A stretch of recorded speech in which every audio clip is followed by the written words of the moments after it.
सलामो अलैकुम।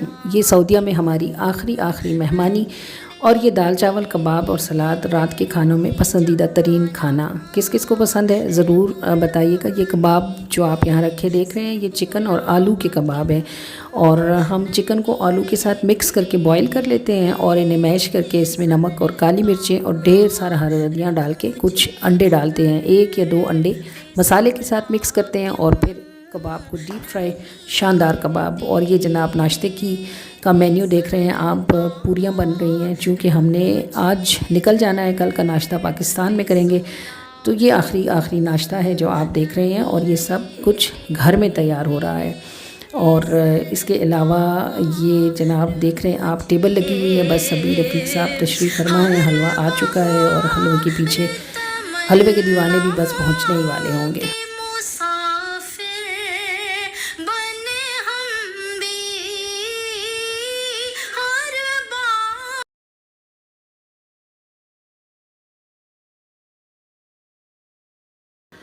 इस बार ज़मज़म की बड़ी बोतल्स हम नहीं ला सके क्योंकि हमें रियाद से पाकिस्तान आना था और ये मुझे रियाद जाके पता चला कि ज़मज़म की बोतलें सिर्फ मदीना और जिद्दा एयरपोर्ट से ही मिलती हैं। अगर आप बाज़ार से ख़रीद के पैक करवा लें तो रियाद एयरपोर्ट से आप ला सकते हैं। जिस तरह जिद्दा एयरपोर्ट पर आपको पासपोर्ट दिखाने से ज़मज़म मिलता है, इस तरह रियाद एयरपोर्ट पर नहीं मिलता। छोटी छोटी थोड़ी सी बोतलें ये भी मुझे सहरिश ने गिफ्ट की थी, ख़ुद तो मुझे इनके भरने का टाइम ही नहीं मिला। अभी आप देख रहे हैं मैं टेप ढूँढ रही हूँ और चाह रही हूँ कि इनको ज़रा अच्छा सा टेप कर लूँ ताकि बॉटल से पानी जो है वो रिलीज़ ना हो। दर पे सुला क्यों नहीं लेते बेबस। ज़ैनी ने हमारे सारे मैले कपड़े धोकर डाल दिए हैं, उसका जी नहीं चाहता कि हम अपने अटैची में मैले कपड़े साथ लेकर जाएं। दिखा आपको ये रही हूँ कि सऊदीया में कपड़े खिड़कियों बालकोनियों में डालने की इजाज़त नहीं है, कानूनन जुर्म है और इस पर जो है वो जुर्माना पड़ जाता है। लिहाजा आप कपड़े धोकर घर के अंदर ही सुखाते हैं। तो ये अव्वल तो वॉशिंग मशीन बहुत अच्छा से ड्राई कर देती है और फिर आप पंखे में डालें तो आराम से सूख भी जाते हैं। ये जो आप देख रहे हैं ये बेम्बो स्टिक और बांस है एक किस्म का, पानी में उगता है और बॉटल में लगाएं तो कमरे में बड़ा ही खूबसूरत लगता है और पाकिस्तान में भी बड़ी आसानी से अवेलेबल हो जाता है। जी, वापसी के सफ़र में भी छोटे बड़े सारे अटैची खुले पड़े हैं और फिर ये गम है कि कहीं वज़न ज़्यादा ना हो जाए। जी, पेपर टेप ढूंढ रही थी मैं, मिल गई है और अभी आप देखेंगे बॉटल्स को टेप करूंगी। और ये टेप वाली बॉटल्स अगर आप छोटी बोतलें पानी की लाना चाहते हो तो इनको अच्छी तरह टेप करके अपने कपड़ों वाले बैग में रख लें तो आप बहुत आसानी से इनको ला सकते हैं। मुग़ल बादशाहों में से किसी ने अपने चीफ शेफ़ से पूछा कि खाने में दुनिया में सबसे ज़्यादा लजीज चीज़ क्या है, तो उसने जवाब दिया आलीजा, मुर्गी की खाल। ये मुर्गी की वही खाल है जिसे आप यहाँ देख रहे हैं, इसे यहाँ से नोच के उतारा जाएगा और फेंक दिया जाएगा। हम लोग अमूमन पसंद नहीं करते कि मुर्गी की खाल मुर्गी के साथ पकाई जाए, लेकिन अगर आप देसी मुर्गा पकाते हो तो उसे खाल के बगैर ना पकाएं क्योंकि उसका टेस्ट खाल के साथ ही आता है। ये तो ब्रायलर मुर्गी है, फ्रीज़ हुई भी है और आप देखेंगे मेरी बेटी ने कैसे कैसे काम सीख लिए हैं। ये कभी मुर्गी को हाथ भी नहीं लगाती थी, इसको इतनी स्मेल आती थी। अभी आप देख रहे हैं इसने पूरी मुर्गी के कपड़े उतारे हैं। अभी उनको जो है वो पीस बनाएगी और उसके बाद ज़बरदस्त किस्म की चिकन कढ़ाई। ये जनाब बोटियाँ देख रहे हैं आप, बनी हुई हैं कढ़ाई की बोटियाँ और अब बस कढ़ाई ये मौजूद हो गई बोटियाँ कढ़ाई में। और ये ज़बरदस्त किस्म की चिकन कढ़ाई, चूँकि हमने 8 बजे घर से निकल जाना है इसलिए खाना जो है वो ज़रा जल्दी तैयार हो रहा है। और ये आप देख रहे हैं मिनी शैशलिक स्टिक्स हैं ये, इनमें जो मटन है उसकी छोटी छोटी बोटियां करके उन्हें लहसुन और नमक के साथ बॉईल कर लिया जाता है और फिर आप देख रहे हैं कि शिमला मिर्चें, प्याज और टमाटर के साथ पिरो कर टूथपिक्स में ये पिरोई जाती हैं और फिर इन्हें अंडे के साथ कवर करके जो है डीप फ्राई कर लिया जाता है। तो ये बड़ी टेस्टी किस्म की स्टिक्स बनती हैं। ये आज चूँकि हमारी आखिरी चाय है शाम की, इसलिए ये आप इतना सारा एहतमाम चाय पर देख रहे हैं। ये जो आप देख रहे हैं ये आलू के चिप्स हैं जिनका घोंसला बकौल ज़ैनी के उसने बनाया है और ये शैशलिक स्टिक्स हैं जो बहुत ही टेस्टी बड़ी ज़बरदस्त बनी हुई थी। कभी आप इनको ज़रूर ट्राई करिएगा। बस ये हमारा फ़ाइनल लुक, आखिरी तस्वीर है जो हमने घर से निकलते हुए ली है। रफ़ीक साहब हमारे साथ इसलिए नहीं है कि वो हस्ब मामूल जल्दी में है और ये सफ़र शुरू हो चुका है। ये चूँकि हम मेन जगह पर जा रहे हैं और मेन रोड से जा रहे हैं इसलिए यहाँ रास्ते में आपको लाइट्स नज़र आ रही हैं, लेकिन जब रास्ता बहुत लंबा होता है जैसे मदीने से रियाज का रास्ता था तो बीच में ऐसे पैचेस भी आते हैं जिनमें बिल्कुल लाइट नहीं होती और खूब अंधेरा होता है। ये जी हम रियाद सिटी में पहुंच चुके हैं। असल में पाकिस्तान से फरमाइश आई हुई है कि अलबेक लेकर आना है, अहमद ने फरमाइश डाली हुई है, तो यहाँ से हम अलबेक उठाएंगे। और इसके बिल्कुल साथ ही जो है वो आइसक्रीम ज़ोन के नाम से एक बहुत बड़ी आइसक्रीम की शॉप है, तो जैनी उतर के वहाँ चली गई है कि वहाँ से कुछ फ्लेवर्स आइसक्रीम के उठा कर लेकर आए। सऊदीया में अगर कोई आपको खाने पर बुलाए तो बिल्कुल किसी खुशफहमी का शिकार ना होइएगा कि आपके लिए कोई पुलाव ज़रदा बनाएगा, बल्कि आपको बुलाएंगे, आपके सामने सुफरा बिछाएंगे, उस सुफरे पर अलबेक सजाएंगे और आपको अलबेक खिलाकर वापस आपके घर छोड़ आएंगे। सऊदी अरब वो दुनिया का वाहिद मुल्क है गालिबन कि जहाँ की ख़वातीन बर्तन नहीं धोती। जी हाँ, आपको सुनकर बहुत खुशी होगी कि सऊदी अरब में ख़वातीन बर्तन नहीं धोती, क्योंकि वहाँ बर्तनों में खाने का रिवाज ही बहुत कम है।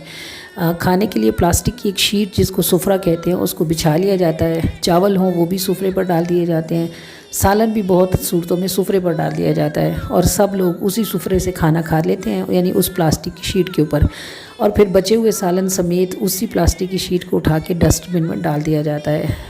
ना बर्तन गंदे होते हैं और ना ही धोने पड़ते हैं। कपड़े जो मैंने आपको घर के अंदर सुखाने दिखाए थे वो भी यही थे कि ख़वातीन कपड़े धोने का तकल्लुफ़ भी नहीं करती।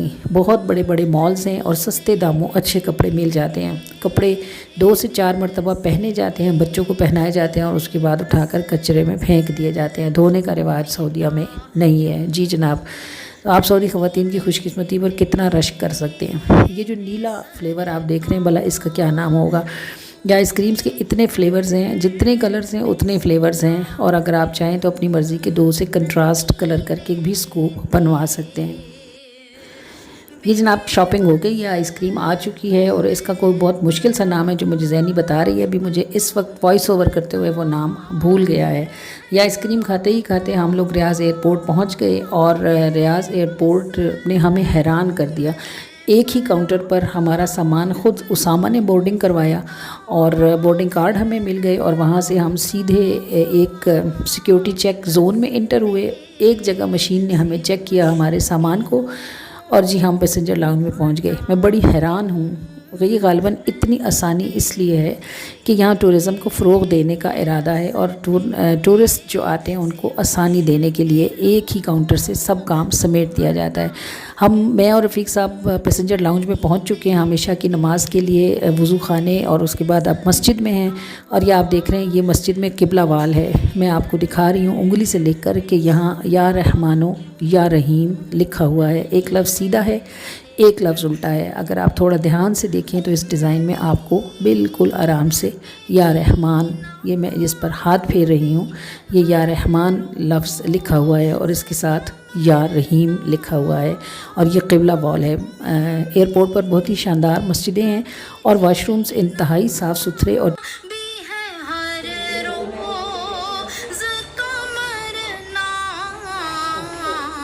एक बार मुझे गम से छोड़ा क्यों नहीं लेते।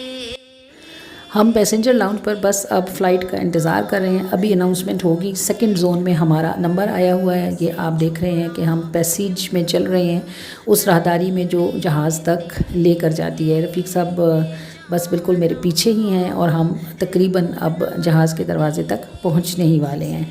ये जनाब पासपोर्ट चेक, रफ़ीक साहब की टिकट नंबर चेक हुआ है, सीट नंबर, और ये मेरा बोर्डिंग कार्ड है, मेरा सीट नंबर चेक हुआ है और हम दोनों अब आगे मूव करेंगे तो हमें एयर होस्टेस गाइड कर देंगी कि हमने कहाँ सीट लेनी है। नहीं लेते सरकार।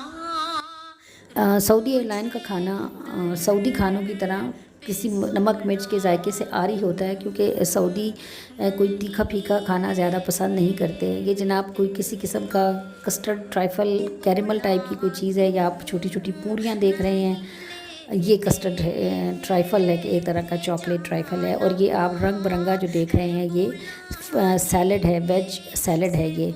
और वो आपसे पूछती हैं वेज और नॉन वेज। ये इसलिए पूछती है कि इंटरनेशनल फ़्लाइट्स हैं और इनमें हिंदू भी सफ़र कर रहे होते हैं, नॉन मुस्लिम्स भी। अगर आप बीफ खाना पसंद करते हो तो ये अलमराई का मक्खन है जो आप देख रहे हैं जी।